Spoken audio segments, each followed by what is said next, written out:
Be, magsi-story time ako. Gamit ang ito. Hindi ko kakainin nga. Kakainin ko to, pero sa classmate tayo.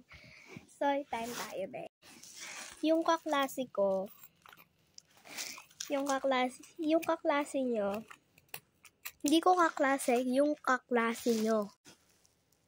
Kasi, alam nyo ba yung porket nag-CR lang yung classmate nyo, lahat sila magsisitayuan para mapag-usap, maglikot, tapos mapapag-usap, tapos ganyan, papagalitan pa kayo ng teacher. Kasi ako, hindi ako ganon.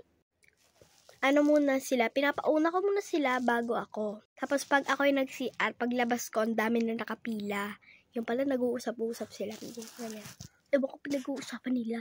Tapos pag ako yung pipila, pag girls naman, pumipila, yung pila ng boys, parang lubed, yung gumaganong-ganon sila. Ewan ko ba? Tapos ito pa, yung maaga kayong pumapasok, pero hindi pa recess, kumakain na kayo. Ito pa, nagli-lesson si teacher, pero kumakain kayo, tinatago nyo, kaya napapagalitan kayo. And meron papasok, sasabihin niya sa inyo, magsi-CR lang ako ha. Sabi ko, kay teacher ka magpaalam, hindi sa akin, teacher ba ako? And ayun nga be, ito ang resulta paglabas sa CR.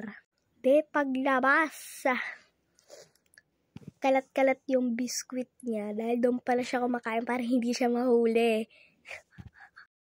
Ayun nga, nagtaka kami bakit siya, dito niya.